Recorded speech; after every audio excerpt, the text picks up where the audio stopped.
I'm sorry, y'all. I know I promised some of you I would not talk about Cheryl Swoopes here, and I did not plan to, but it's just comedy now. Like, and because it's not, I'm there's no like anger or I'm not like here to rail against Swoops. I'm just here to laugh. I couldn't help it.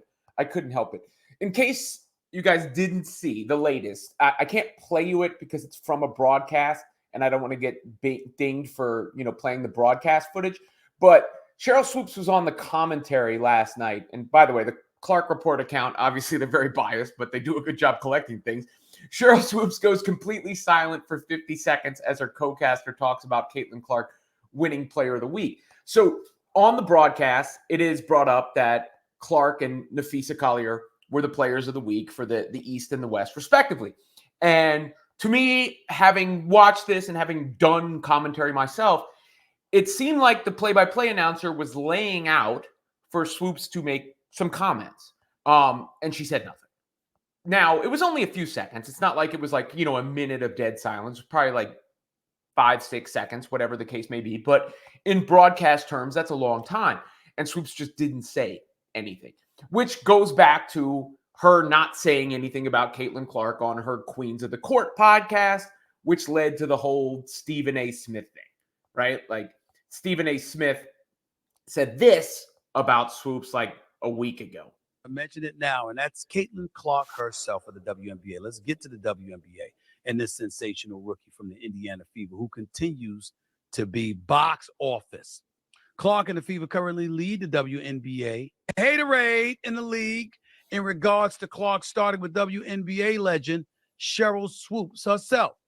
She recently spoke on her podcast, Queens of the Court, and didn't mention the rookie when speaking of Indiana's rise in the standings. Here's what Sheryl Swoopes had to say. Look at this quote here. I think the Olympic break really helped Indiana. I'm going to shout out to Lexi Hull. I'm a big Lexi Hull fan. Lexi Hull shot the leather off the ball in their game against Seattle. It's a triple-double.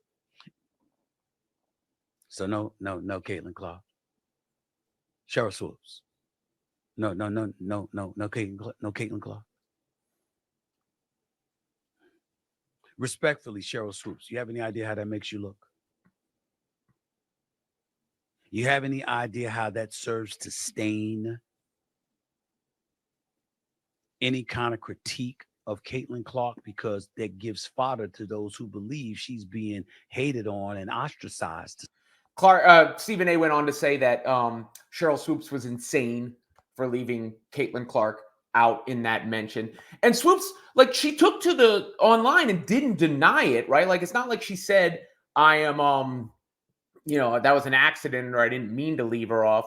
She said, you talk about whomever and whatever you want on your podcast, correct? So why can't I? Also, did you listen to the entire episode? Nope. I have a personal relationship with these players and they deserve recognition as well, which is true. They do deserve recognition. Like Lexi Hull has been an integral part of the Fever. I talked about her a ton on this channel, and so have plenty of the other players on the. Obviously, Kelsey Mitchell has been an integral part of the Fever, and Aaliyah Boston, and all that. But where this gets dicey, like, and again, it's just laughs because who knows if Sheryl, just didn't have anything to say in that moment, right? Like, I give people the benefit of the doubt. It was a broadcast. Maybe she just wasn't ready to speak. And it's just a coincidence that she didn't say anything after Clark was mentioned, after she didn't mention Clark before, which seemed to be on purpose. But that's what leads to the last for me, because now it's becoming like almost a bit, right? A comedic bit. But where it gets a little dicey, and the reason really I'm covering it is she works for the WNBA in a sense in an official capacity, because the podcast is a WNBA sponsored podcast, and she was calling a WNBA game last night in the Wings and the Aces. So that's where it becomes, because you're talking about the biggest star in the league and you're not talking about the biggest star in the league, perhaps on purpose. That is, I've never seen nothing like that before, to be quite honest with you. And Swoopes is a legend. Like, I'm not saying, people always get these things conflated. Like, you can't say this about Cheryl Swoopes. She's a hoops.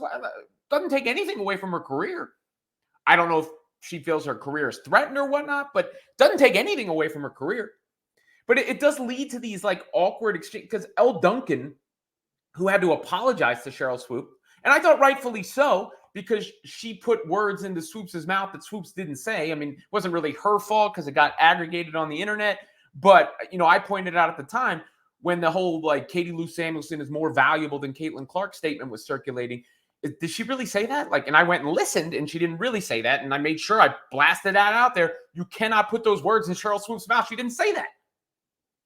But this was strange from Elle Duncan's show, talking about the whole thing. Talking about sort of what has been an undercurrent this whole entire year and calling out people for their perceived hate on Caitlin Clark. And as someone that has already stepped into this space and was called numerous names on both sides of this argument. I apologize for that, by the way. Yeah, stop tweeting at me. Okay. Just say I it to my said freaking sorry, face, Elle. bruh. Well, I haven't seen you in like 3 months. I know, it's true. Damn. So listen up. I'm gonna present this argument. Okay. In that for people in the media, Caitlin Clark has become such a lightning rod that in many ways I'm gonna liken it to sort of Voldemort and Harry Potter. Oh. So we're not mentioning her name because some people online say stuff? And again, I think we're still like, I put out a tweet the other day about, Caitlin Clark haters are going to have a long decade plus. And I got people saying, well, it's not Caitlin Clark that's actually hated it. It's her fans and all this stuff. And I do get it. I've said this on my show plenty of times. I understand the mentality of how before the season or at the beginning of the season, there were a bunch of people saying like, I'm only watching this for Caitlin Clark. Everybody else is trash. Go back to your coach flights and nobody caring about you. And that was the wrong approach. I hated that. And I said it, and I've always said it, and I've maintained it. But I think we've moved past that now. And I see Clark fans and Fever fans celebrating the other players on her team, the other players in the league. The Sky and Aces game did big ratings the other day.